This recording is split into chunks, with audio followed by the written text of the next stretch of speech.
everyone. Welcome back to Ant Reacts. Today we are going to react to Watchmojo. Watchmojo came up with a new video called Top 10 Differences Between Marvel and DC. I have no idea what the differences are, but I know some of the differences. They're both comic book companies, and some of the heroes are like the exact same. So anyway, make sure you guys, hope you guys enjoy the video. Let's dive in.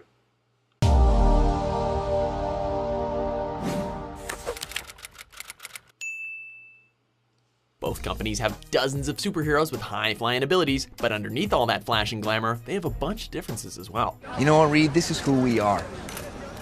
Accept it. Welcome to Watchmojo.com, and today we'll be counting down our picks for the top 10 differences between Marvel and DC Comics. Avengers, time to work for a living.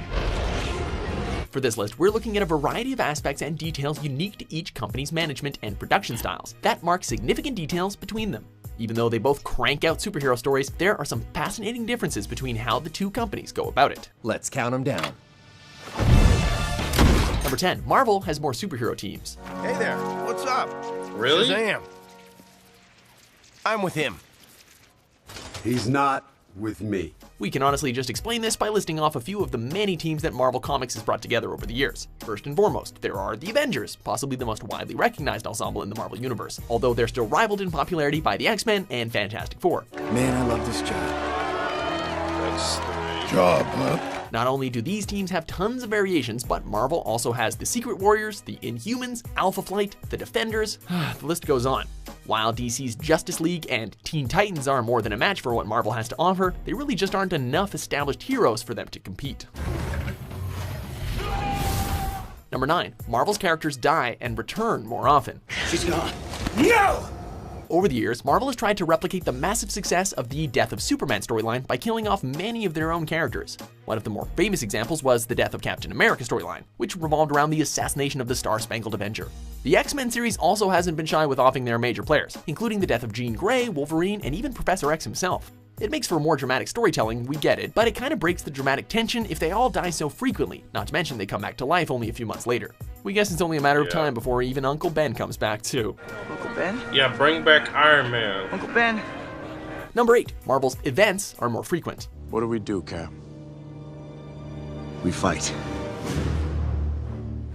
This is gonna end well. We're not saying that DC doesn't have their share of large-scale comic book events, like the wildly entertaining Flashpoint or the shocking Death of Superman storylines. However, these events are few and far between, and that's really not a bad thing. Marvel, on the other hand, has been cranking out universe-changing events pretty much every year.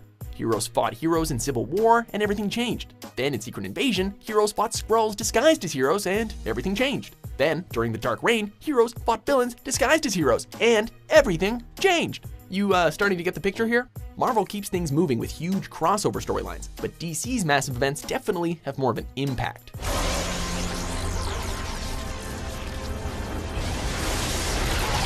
Number 7, the dark sides. Oh, you think darkness is your ally?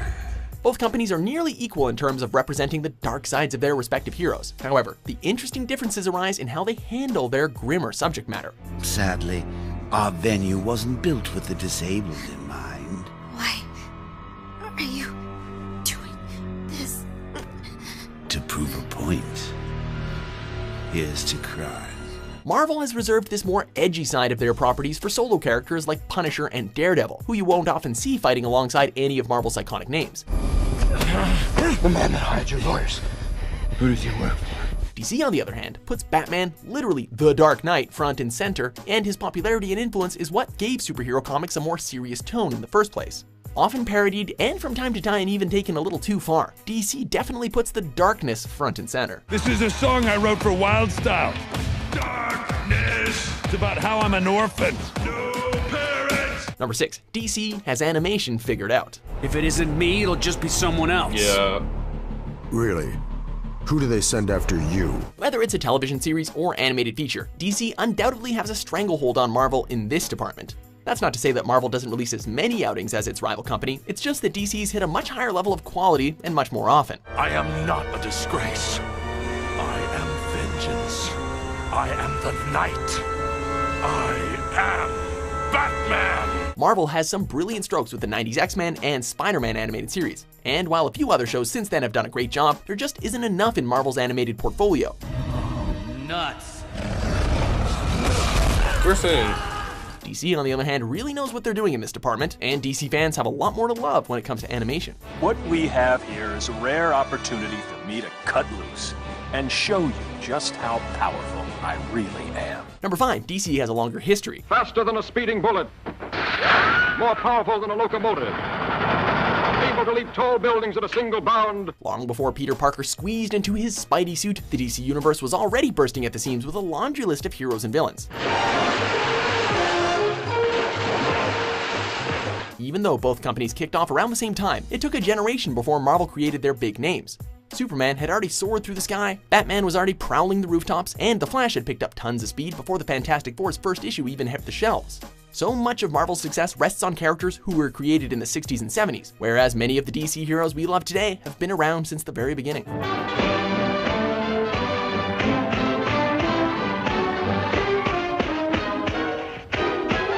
Number 4, DC has more standalone stories. Stay away from me! Don't come any closer, you monster!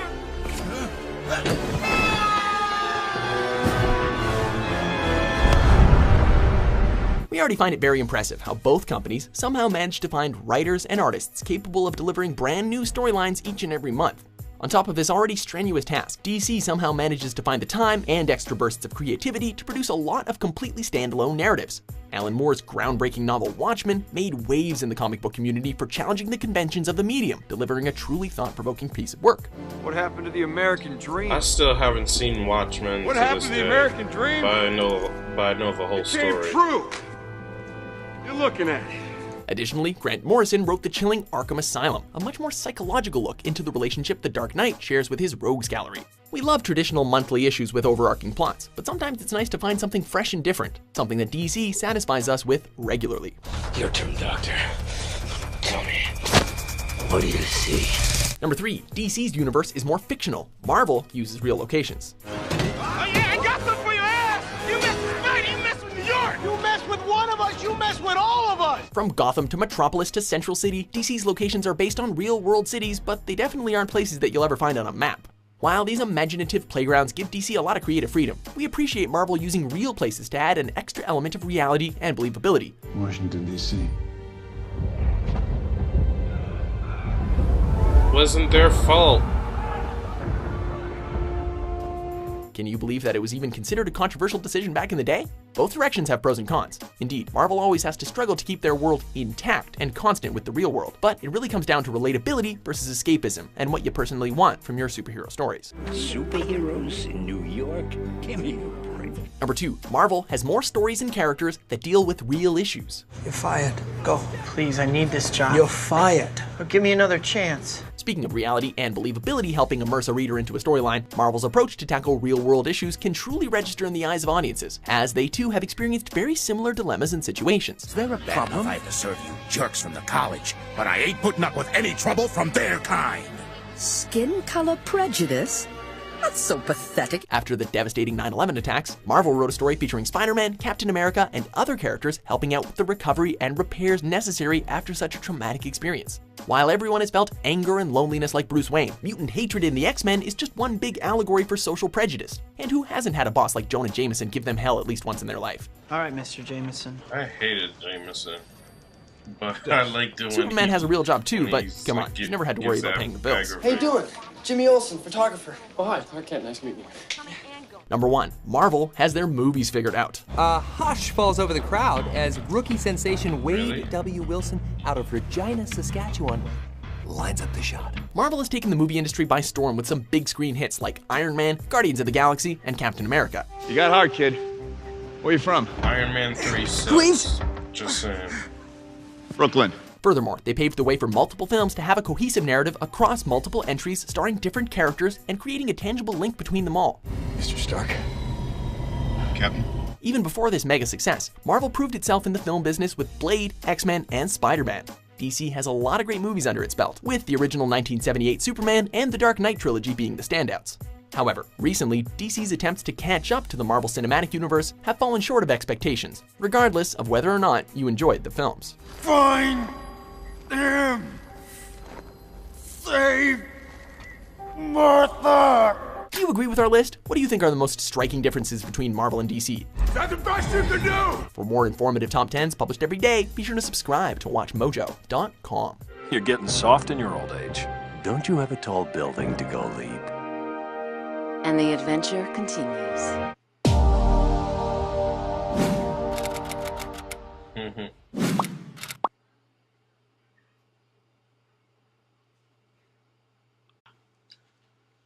Oh boy, so much information.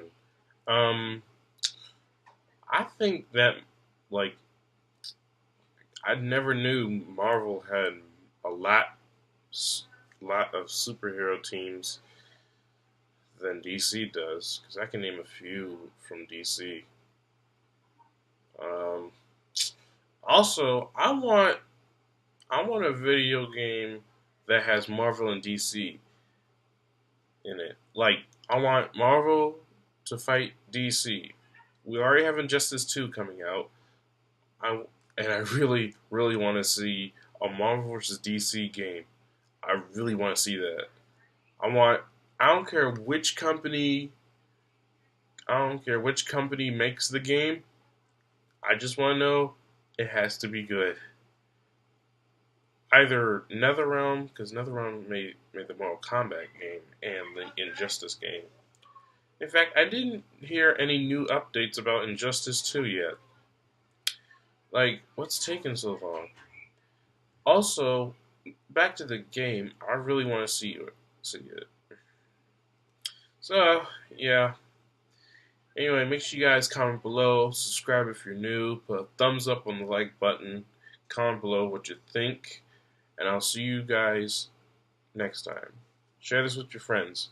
Oh, and also follow my social media. That'll appear after the video. Okay?